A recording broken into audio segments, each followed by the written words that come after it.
look to pass. He's spinning the wrong direction, and he's taken down. And that is Foskey again. Notre Dame's leader in sacks is declaring for the NFL draft. It's Isaiah Foskey, the edge rusher, unique player. What's up, everybody? My name's Ken Swanson. This is Sean Barber, about to break down some Isaiah Foskey tape presented by Miller Lite. Barber, Foskey, highly productive player coming out of Notre Dame. 26.5 sacks in his career. That is the Notre Dame record. That's a lot of production. Yeah, young man, over 1,000, actually over 1,100 snaps in the last 2 years. So consistent. If you look at his numbers from 2021 to 2022, it's almost like mirror images how productive he was when you talk about quarterback pressures.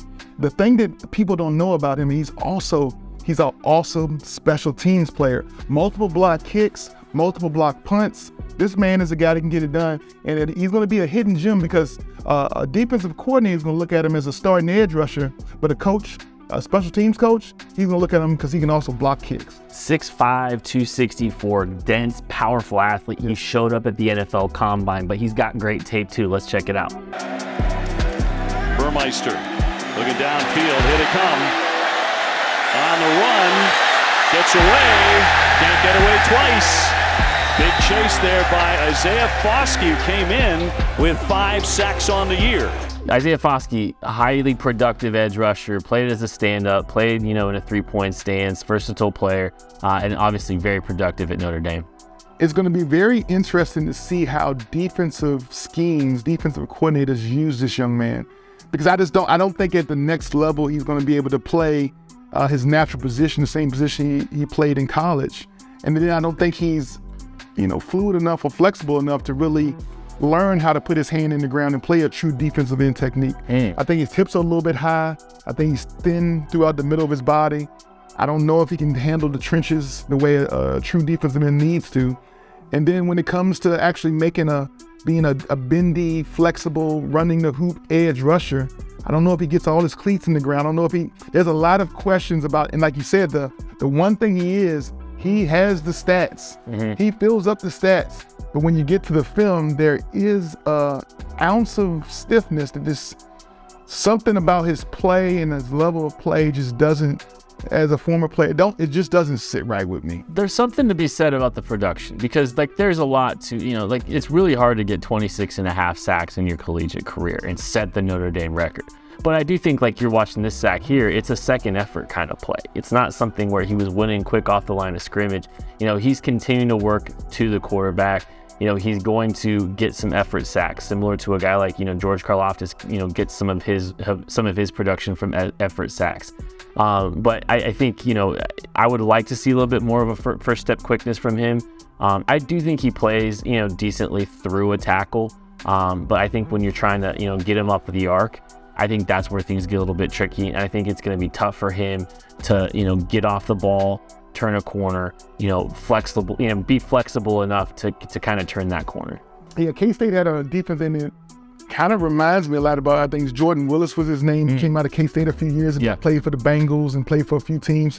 And also maybe like Vonnie Holiday. Okay.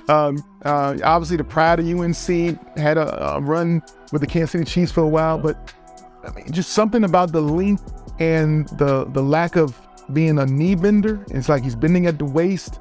It just makes him look like awkwardness of his fluidity. But again, making plays all over the field, blocking punts. Those things aren't hard to do, aren't easy to do. Yeah. But like you said, being able to set a record for Notre Dame as far as sacks, you got to tip your hat. And he's made a lot of plays, so I'm sure some offense and some defense coordinators gonna be happy with it. I think there's definitely a role for him at the next level. I think it's just a question and a debate about ceiling for him. Is he, because the way he tested well. He's got the sack production. I think he's got a good size through his frame. Honestly, I think he's got a capable frame to play. 6'5", 264 pounds, and testing the way he did.